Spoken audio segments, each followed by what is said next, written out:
Yeah. Hi, everyone. I'm Serkan Issic. I'm a postdoctoral researcher at OpenGeoHub.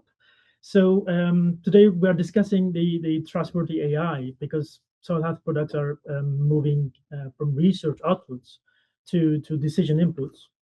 So this shift is actually reinforced by European policy directions, including the recently passed soil health monitoring law, which now pushes the monitoring towards consistency, comparable and actionable evidence across member states. So when AI maps actually start farming where interventions happen or how performance is actually judged, the accuracy alone is not sufficient. So trustworthiness is the key. So in for soil health projects, so these actually values are tied to ethical requirements, and as well as the especially privacy by location, privacy and location sensitivity, because high resolution positioning can be sensitive sites or be linked to sensitive information to landholders. So that's why today we will connect these engineering choices in the modeling to their ethical implications and show what actually policy ready products actually means in practice.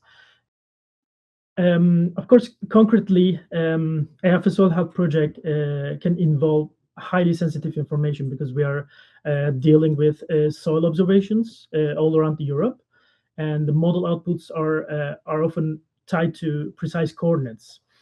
Even when we do actually do not store any personal information tied to these soil observations, fine scale location can still act as an identifier once it's combined with some cadastral information like parcel boundaries or farm registries, any timestamp or any auxiliary layers that can actually expose the personal information of landholders. So it can also reveal sensitive sites such as active survey locations or generate maps that indirectly expose management practices or potential contaminated signals, of course. But because these outputs may feed into reporting or eligibility related decisions, the harm from the disclosure or misinterpretation is theoretical, but it can affect livelihoods. Like it can change the land evaluation and the trust in public monitoring, of course.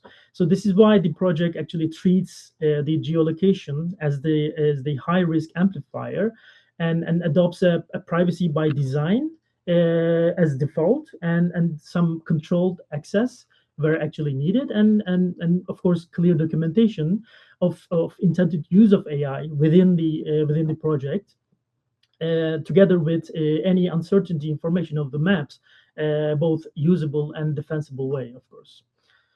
So, of course, this slide is why now is the framing of why now, because the European soil monitoring actually is moving towards harmonized and comparable reporting. So evidence must be operational, not just in a research grade, but in operation, how it is actually implemented. It should be clearly documented. So in parallel, the European AI Act raises the expectation around the transparency, and of course the oversight of AI systems. And there's also GDPR, which makes the data governance non-negotiable when location can be sensitive or linkable to any of the landholder information. Of course, throughout this whole process, the one thing that we should keep in mind all time is actually the so famous FAIR principles. So then these principles actually pushes us to make data sets and workflows that are useful, reusable, and interoperable, so the results can be actually verified and adopted. So the key point is in here is these frameworks tells us what must be defensible. So they're not actually telling us how to build a trustworthy AI. They're just telling us how we can actually defend it. So that's why where the modeling pipeline actually comes in, the data choices or spatial validation or uncertainty handling and the documentation actually matters. Of course, trustworthy AI in soil mapping is built in the pipeline, so not added at the end. So it's actually starts from the beginning, and it's actually handled until the end, where actually it's being implemented in the policy. So if the data are biased, the data is the first stage of this process. If the data actually are biased or inconsistent, the model will be, of course, biased. So if the validation is actually weak, performance claims won't hold and won't hold in new areas. So if we don't map the uncertainty or applicability, the output isn't safe for any decision making. So, and of course, without clear documentation or replicability, any data provenance or model card or audit logs, the results aren't transparent at all, and thus the model will not be accountable. So the point is actually simply the trust comes from these technical choices, the engineering choices in the modeling that actually will lead the trustworthiness in the final decision making. Of course, I mean, bias and fairness in soil property mapping are usually not about the protected attributes. So they're about representativeness and measurement consistency. So a data set can look geographically dense while still missing a large point of soil or climate or management feature space, which is where actually models silently extrapolate. So for example, in here you see a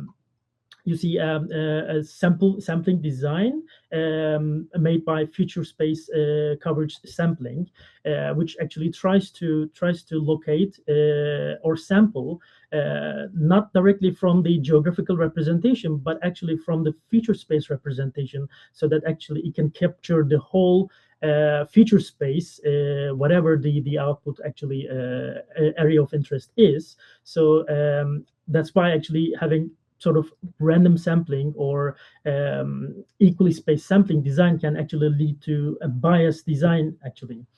So this sort of more smart or robust sampling design actually will reduce this sort of bias and add a few sampling bias where you tend to sample and laboratory heterogeneity, which actually means how properties are actually measured. And voila, you get a systematic differences and performance across different performance across regions. So this actually fairness question becomes who gets the reliable performance and who gets confident looking outputs with higher error.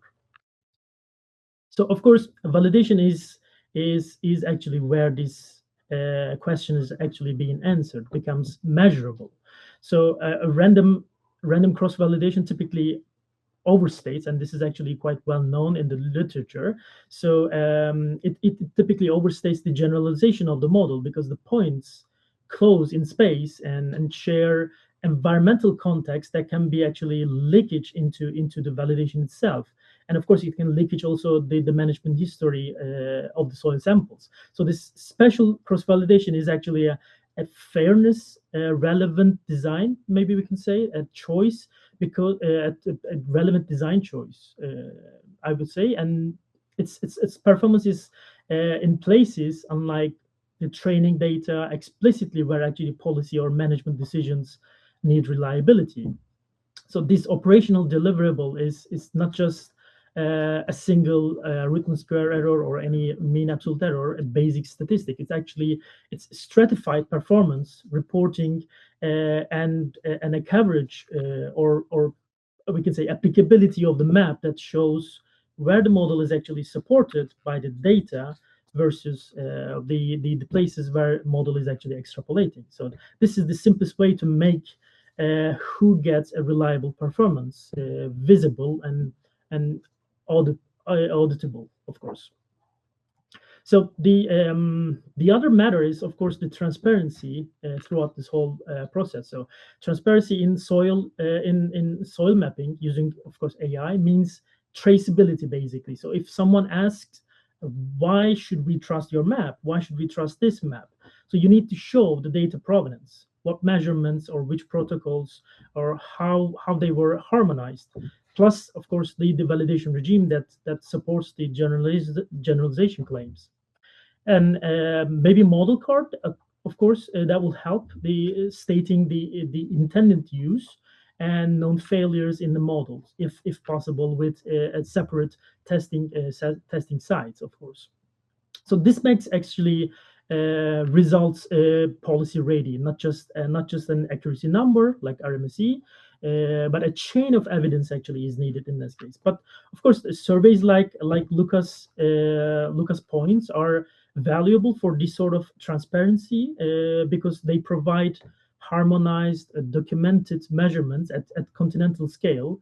But of course, we should keep in mind that they are not designed to be representative at the individual field level. So our model actually, our model card of validation must state that the appropriate scale of use, of course.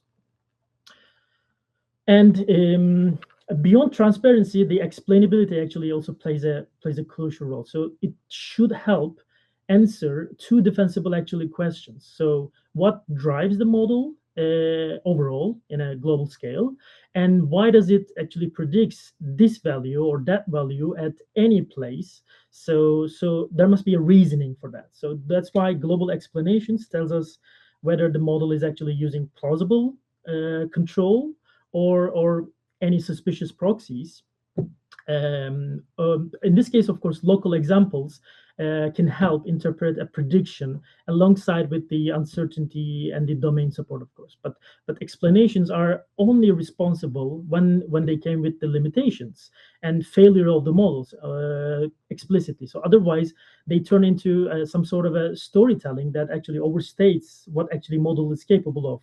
What it overstates the causality, the casual meaning of the model. So that's why the goal is diagnostic clarity and safe use, not just persuasion of people or a policymaker.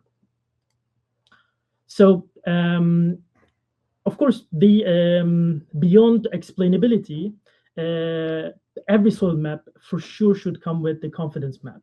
So otherwise, the map can look precise even where the model is actually guessing.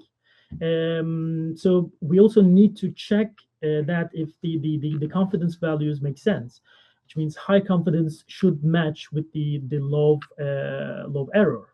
So then we can clearly mark low confidence or unknown areas instead of pretending actually we know everywhere. We can predict everywhere in the area of interest. In fact, this is actually not the case most of the time. So this is what makes the map actually safe to use. Decisions can be based on high confidence zones, and the rest can actually trigger expert review or more can be enhanced with more soil sampling to reduce the highly actually unknown or low confidence areas, of course. Yeah, of course. To make soil maps usable in practice, we need actually some sort of a bare minimum package that actually we can package to make the whole pipeline trustworthy. We can say a data sheet that tells people what actually went in to the model, of course, and the model card that tells what the output can tell us or cannot be used for, and special validation reports that shows the performance that is honest or for new areas. And so this is actually then we can actually ship not only the prediction map but also confidence and applicability map, so the user can actually see where the model is actually strong and or where it is actually guessing or extrapolating, we can say. So finally, we need, of course, an audit trail for the reproducibility. So that actually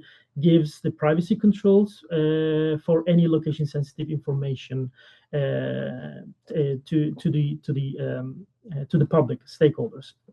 Of course, a final fair warning. We talked about mitigating the bias, but actually model trained for a specific context, let's say, for example, only for peatlands, should be actually biased towards that ecosystem. So that's why actually this is a clear, not a flaw, if the scope is actually clear and the model is validated for that domain only. So bias becomes a problem when it is hidden. So when we actually claim broad validity, but the training data and the validation only supports a narrow domain, But if we clearly, actually explicitly state what the model actually represents, which domain the model actually represents, then that actually could be a positive bias, which is an expected bias in the model. It's not a flow at all.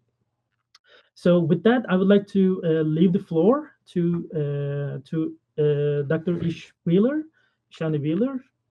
Okay, now, given the time, I think it's important. Let me just share my screen. That we concentrate on the first one, bias and fairness. What am I, Zoom? Okay, that's fine. All right.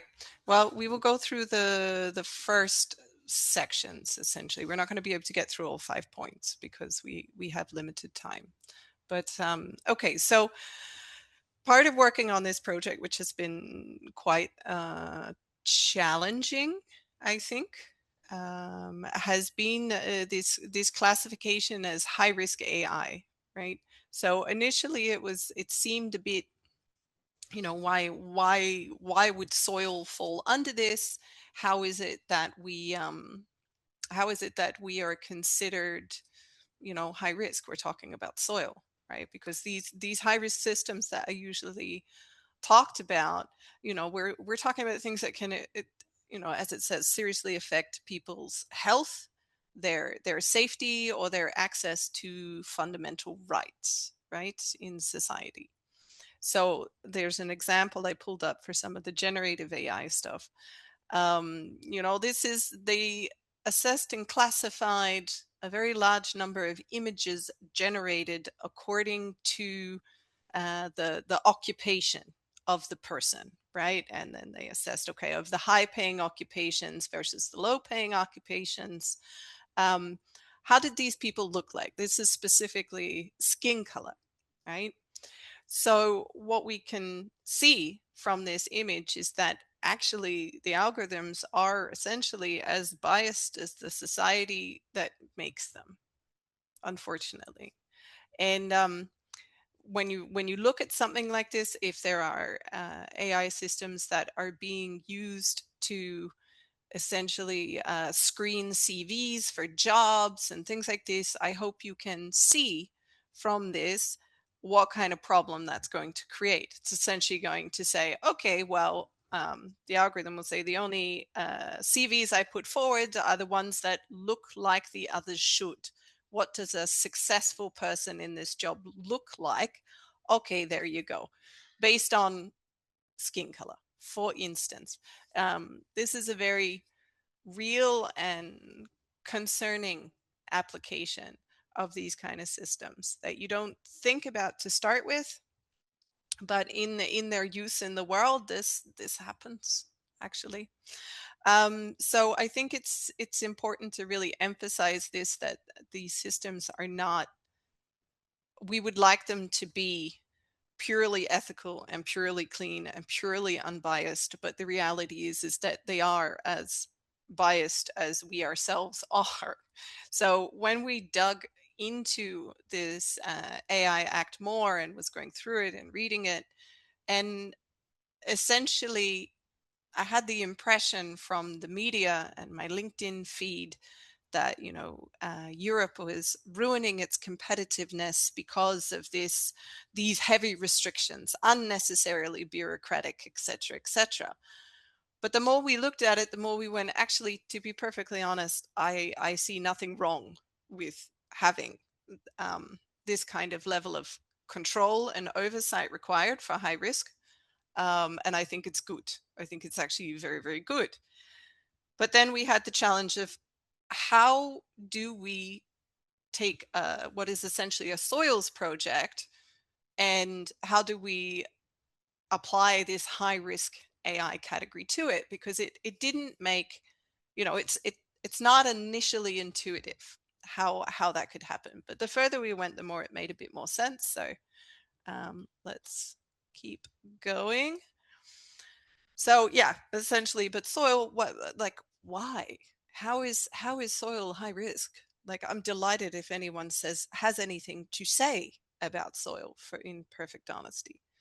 Um, However, I just quickly grabbed this image from the internet, and let's just say, AI systems are being posited as very comprehensive decision-making systems that can give you insight and oversight into all magical things to do with land, its management, etc., etc. So I think it's quite important to take a moment and think about what it means if systems such as the one pictured here, I know it's conceptual, but total oversight, total knowledge, if this starts being applied to, I don't know, access to subsidies, to who gets penalized for regulation under particular regulation or not, right? Like the level of not just rights and access, but also fundamental market manipulation that could be conducted with this type of information is concerning and worrying. So we dug a lot deeper, and we had a lot of sessions on this, and we had a lot of side discussions, and it took a long time. But essentially, we got to the point where we said, okay, we've managed to separate what we considered to be the main tensions that this kind of technology could bring up under this high risk category, and we did split them into as you see at the top, landholder rights, right? So individual place-based rights, and then what we consider to be common public rights, right? So from a landholder point of view, obviously the right to privacy and unbiased treatment, they're very strict, and they should be, right? And so areas where the kind of technology that we are working on in the consortium could actually encounter these quite significant ethical issues are if these systems start to affect access to public subsidies, for instance. So the Common Agricultural Policy, for instance, is, as I am aware, the largest redistribution of money to land-based sector in Europe.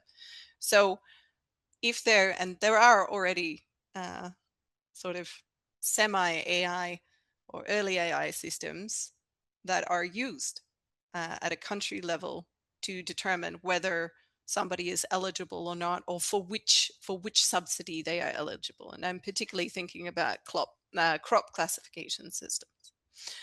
So other things that could also be affected if more and more information were to become available at specific sites is things like access to loans, right? So creditworthiness based on the assessment of the value of land, right? Because that's essentially what we are looking at in AI for soil health is land. There could be significant also social ramifications for grading and ranking of soil health. So if these indices are done poorly, or not even if they're done perfectly, but they are poorly communicated or picked up by groups and media that do not understand the nuance of them, there can be significant social ramifications involved. There is, of course, this ongoing point on positional or location privacy for environmental data. The positions on this differ country to country, but at least 2 countries in Europe consider, and I think it's probably more now, consider the GPS location of, say, a soil sample to be a personal privacy concern. And I'm very curious if anyone else has encountered this at a member state level. So if you have, could you please pop the question in the chat or something, or share your experience? Because I also don't like talking to an empty room, it feels sometimes, or even indeed some people's AI note takers I saw on this call. So anyway, it's a different one. So Viola, if you see anyone with commentary on this, please interrupt me. Okay, so the locational issue, as I mentioned, it's very interesting and also pertinent. But then there is also this possible influence on land prices. And if you know anything about agricultural economics, and or let's say land-focused funds, the value of the land is often used, if you're an agricultural business, it's often used as your collateral, essentially to obtain sufficient loaned money to be able to run your agricultural enterprise for the season. Right? So this is quite a common setup for larger agricultural lands, not for smaller ones. Not for the smaller ones. They don't necessarily participate in the debt cycle as much, but particularly the larger, the larger farms do frequently. It's a very common model. Then on the other side, you actually have quite large funds that use land, which is then on rented, as a way to essentially hedge risk. Right? They park money, there is a percentage return on the growth of the value of land, and then that agricultural land is leased out to someone who will be farming it. So there is also an influence there. It's not immediately obvious, and it's sort of quasi individual. Like, we have this idea a farm is owned by a farmer, but often they're actually not owned by farmers anymore. So is this last point on the land prices crosses very strongly into corporate business as well. Okay, then from a common public point of view, there is actually this line that is like a right to be informed on. So, and the reason we've contrasted these two areas is because they're actually their intention, almost always their intention. So there is this idea that the common public have a right to be informed on environmental services. So this is where we go, okay, soil health, right? Flood and drought contribution, biodiversity, etc. These are services that we all depend on, we all rely on. They are essentially socialized services, but they are often in private hands. So then, of course, you have this classic tension between privatization of profits and socialization of losses. Now, I'm not trying to paint a landholder or grower in the idea that they deliberately degrade their land because they just want to make money now. Let's be very clear that I just really, I don't believe any individual grower would deliberately degrade their land. I don't believe it. But I do see how a lot of the farming systems that have been pushed and developed also by scientists, and economized and looked at and treated like businesses rather than living systems, I do see that there is a societal responsibility for this as well. Now, this contrast is one of my favorite, if you can't guess. So, okay, so it gets a lot more pointed, actually, this tension, if we start talking about environmental threats. Right? Soil pollution would be a very particular one, because if knowledge of additional pollution levels, so we're talking about any of the heavy metals or the PFAS, widespread PFAS contamination, etc., which is being found in Europe, there is a public health issue. For instance, elevated levels of lead in soil from past industry lead to elevated levels of lead in the blood of children. And this directly affects their development and their IQ, attaining their IQ potential. Now, of course, this is not the kind of information that if you own large amounts of land, or if let's presume you own land on which contamination is found, it is on one hand, it's a large cost to clean it up. However, on the other hand, if it is continued to be hidden, if it is not found and dealt with, then it becomes an ongoing unseen threat to the community. So neither end of the spectrum is fair, and the solutions I would suggest are likely somewhere in the middle. So a more difficult one, I think, to be able to solve, and I guess part of the focus of AI for soil health, is what do we do about the widespread decline of soil health across Europe? Soil is something I happen to particularly like a lot and think a lot about, but I understand it's not a very popular or common topic. Yes, but it affects everything: the quality of the food, the quality of the environment, the quality of the water, the capacity of the habitat in which we live to function. It affects all things. However, it is also slow effects over many decades. So I would suggest our solutions for improving the soil health in Europe should have a similar long timeline.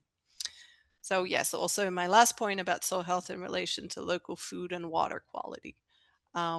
This is important, and I do see movement in the market on the other end, where the water quality, particularly, water is a bit more advanced, but then particularly also food quality is starting to be measured. So here we're talking about the actual nutrient density of the food itself in terms of, we're not talking about gross calories, okay, or fat protein splits, carbohydrate splits. What we're actually talking about is levels of the vitamins, levels of the minerals, levels of the phytonutrients. All of these compounds are essential for healthy humans and animals, and they have been declining in our food supply. So it's not that you can buy two oranges.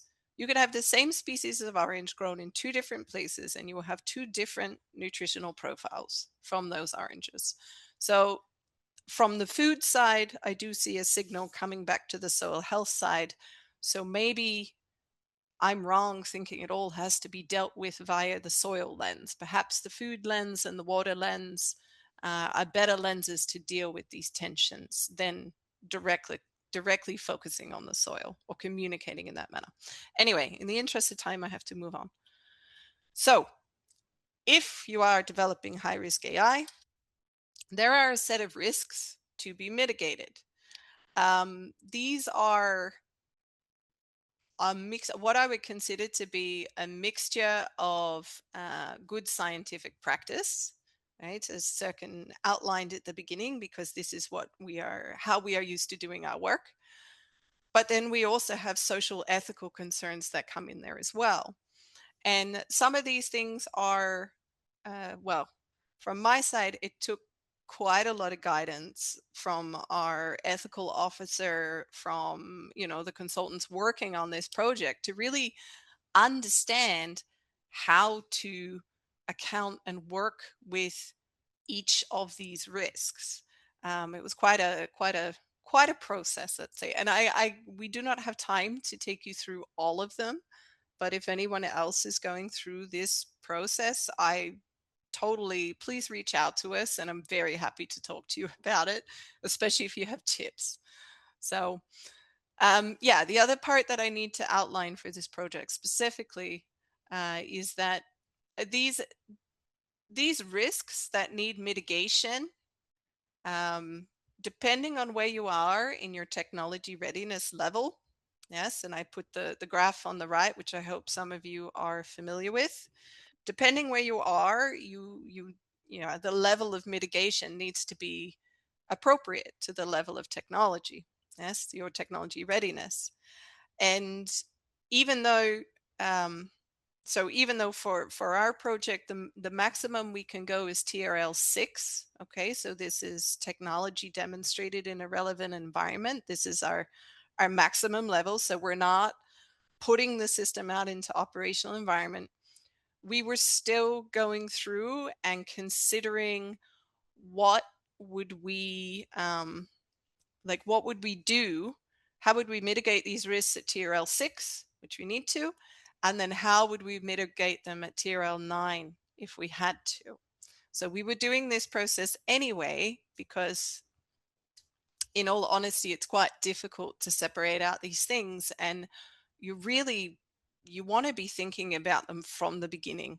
Actually, as you would have seen in Serkan's presentation, many of these questions on the left start before you've made a model.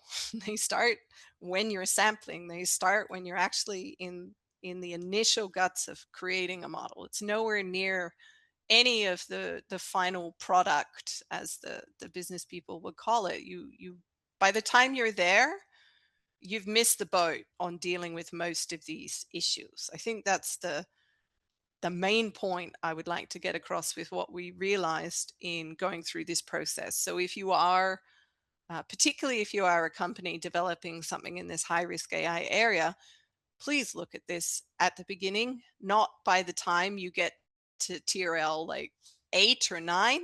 Yeah, don't do that, because if you get to 8 or 9 and you haven't gone through these items, it's not going to be pretty. You're going to have to go all the way back to the start of your technology stack and consider from there all the way through. So please start with this list, even if you're just at idea stage, and realize that you need to have a strategy at each stage. Okay, so how are we doing for time? 47. Okay, I have approximately 3 minutes left.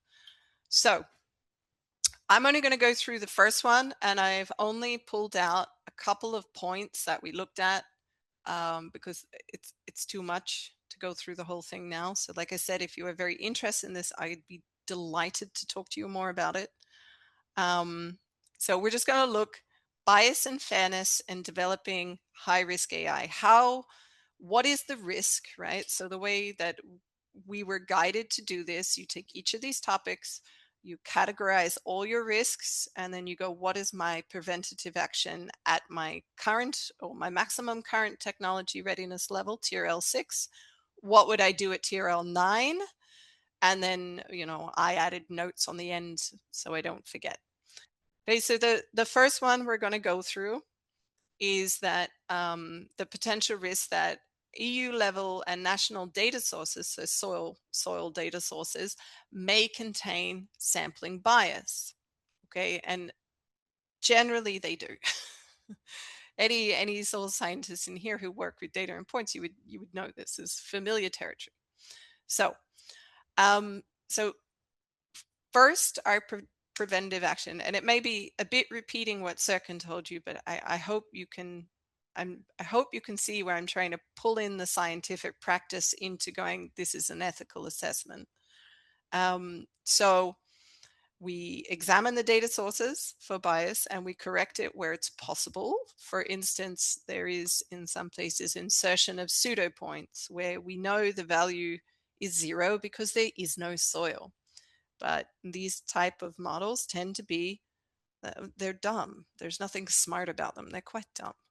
So, you need to use techniques like this to be able to essentially deal with what we would consider being sampling bias.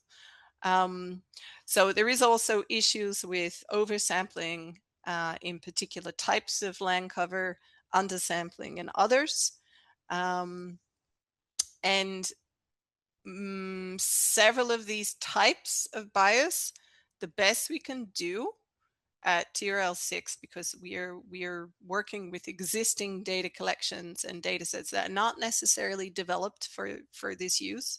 The best we can do is identify that there is sampling bias in there and make it known. That we need to be able to communicate, okay, this model appears to work very well for mineral cropland soils, but we note that there is insufficient data for forest soils, for instance. So users are cautioned, the output's likely not suitable. There are a number of ways that this type of suitability can be communicated visually in the data itself. And this is one of the areas that we are looking at more closely, mostly because I don't believe anyone really reads terms and conditions or disclaimers very often. Okay, so if we then take this system that we're talking about and we develop it up to TRL 9, what kind of preventative action should we be like really going, no, we need to do something a lot more serious, because this thing is out in the world.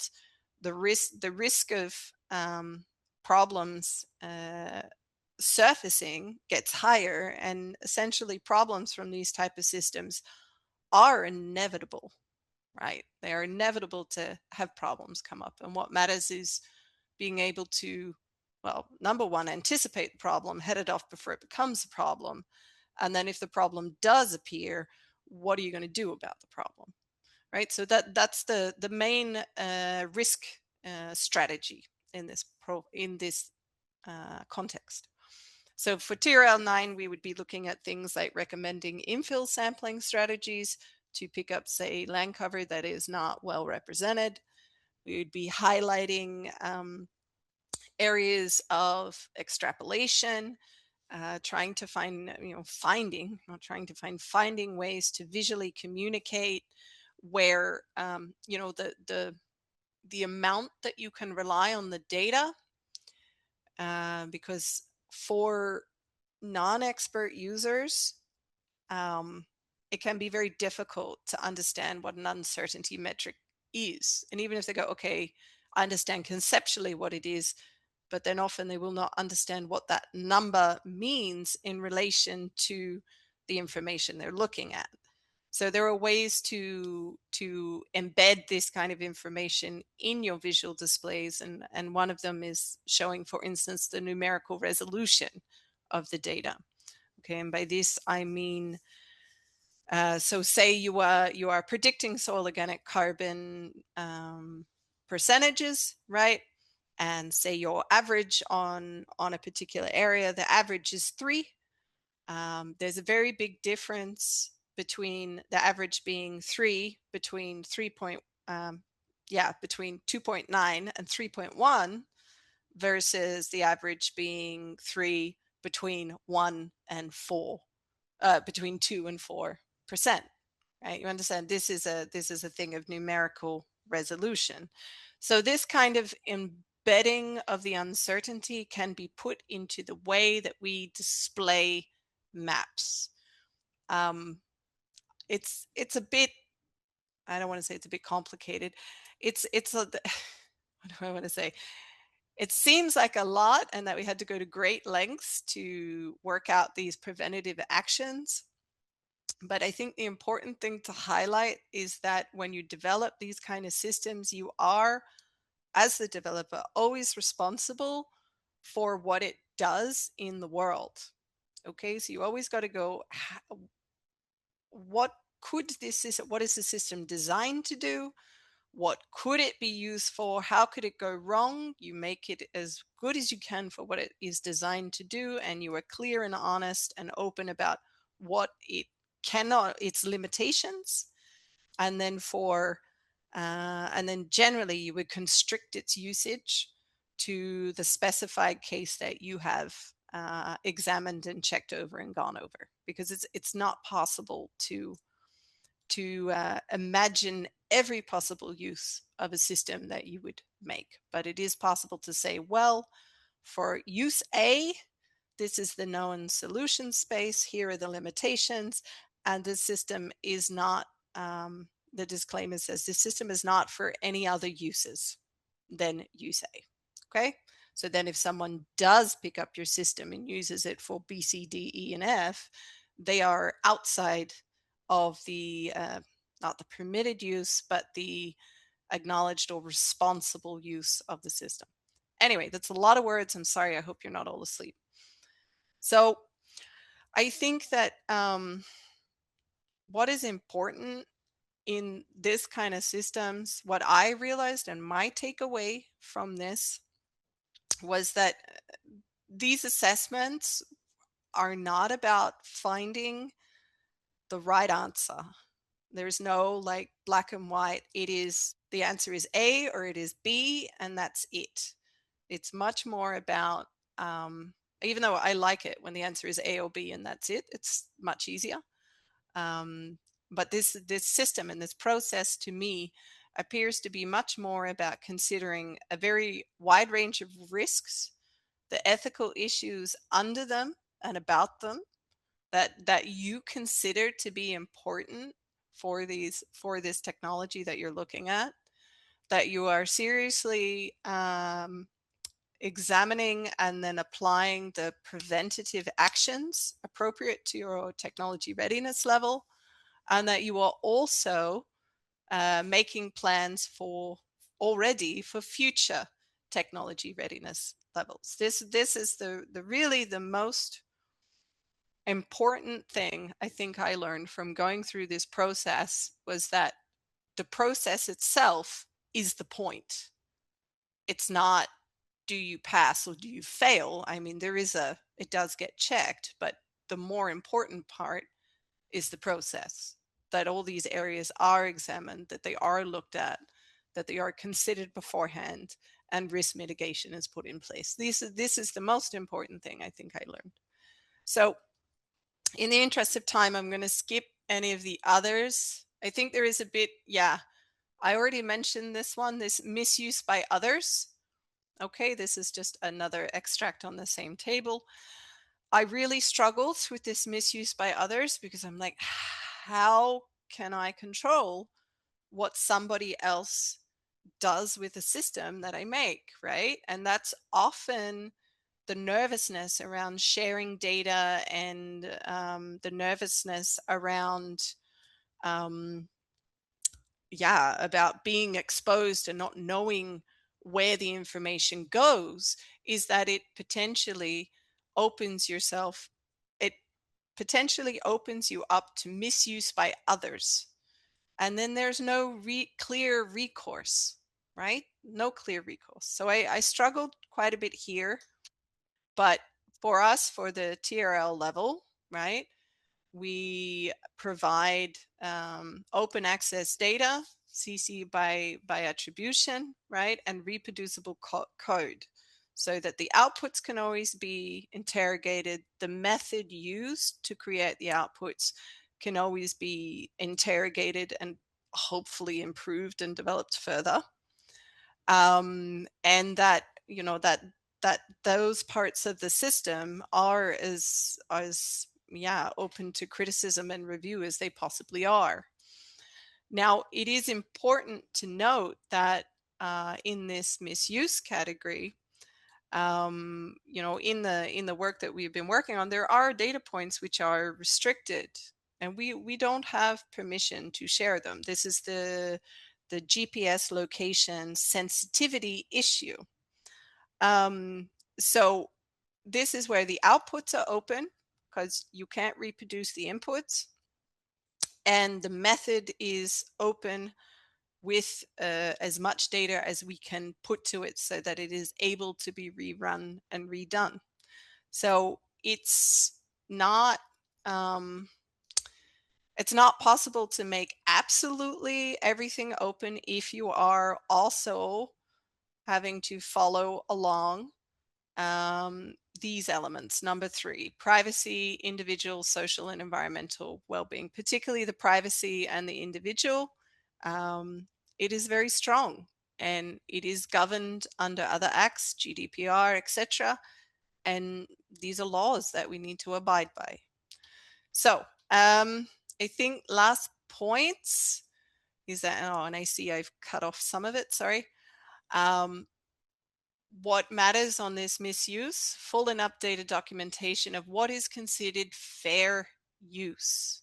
To say, okay, we've made this system, we are aware of these items that we consider to be fair use, and then nothing else. Unless the makers of the system, whomever it is, go, yeah, we added this one, we checked it all, this one, you can use it for that, except for these caveats, okay? And that this is a regular, updated system, particularly if it is deployed to TRL9, this process should be repeated on probably an annual basis, at least, to look at where is it being used, where are the issues, etc. Okay, I'm going to stop now because I've used all the time. I'm very sorry. Thank you for listening. I hope you have not all gone to sleep. And I think I need to go back here and stop sharing. Okay. Thank you. Bye.